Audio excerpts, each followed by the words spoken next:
মৌলভীবাজার জেলার রাজনগর থানার করিমপুর যে গ্রাম চা বাগান, এইখানে বসবাসকারী আলমগীর এবং জাহেদা তারা 12 বছর আগে বিবাহিত হয়। যদিও আলমগীর চা বাগান কর্মী, কিন্তু জাহেদা ছিল বাঙালি আর কি শ্রেণী। তো তাদের মধ্যে প্রেম ঘটিত বিয়ে ছিল, তাদের সন্তান আছে ছোট 6 বছরের। এখানে ঘটনাটা হয়েছে পুলিশের কাছে এসেছে গত 3 জুলাই, 3রা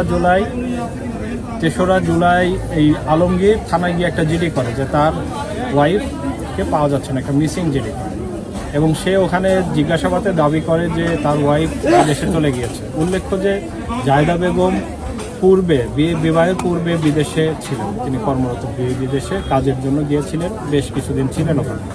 তো এখানে এসে আলমগীর বলে যে তার ওয়াইফ বিদেশে চলে গিয়েছে।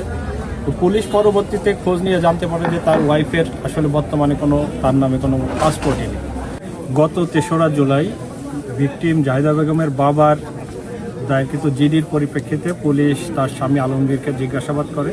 প্রথমে সে বলে যে তার ওয়াইফ বিদেশে চলে গেছে, কিন্তু পুলিশের সন্দেহ হলে তাকে ব্যাপক জিজ্ঞাসাবাদ করা হয় এবং পরবর্তীতে সে স্বীকার করে যে তার ওয়াইফকে মেরে ফেলেছে এবং সে কোথায় লাশ তার বাড়ির উঠানেই লাশ দাফন করেছে।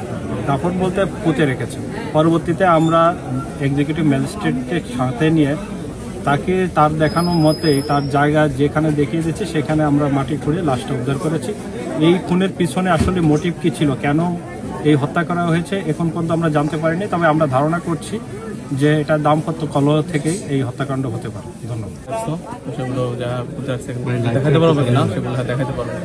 এরপরে তাকে আবার সরাসরি এখানে নিয়ে আসা হয়, এসে করে সেই স্পটটা দেখানোর পরে তাকে আমরা আবার থানা করি এবং এখানকার লোক দিয়ে এবং ডোম আছে তাদের সাহায্যে লাস্ট উত্তোলন করা হয়। খবর সবাই দেখেছেন উত্তোলন করার পর এখন সুরতল রিপোর্ট করতেছে, এটার রিপোর্ট দেওয়া হবে। রিপোর্ট করার পরে আবার এখান থেকে কবর উত্তোলন লাশ হচ্ছে, সেটার রিপোর্ট আমি জেলা ম্যাজিস্ট্রেট কিছু পাঠাবো।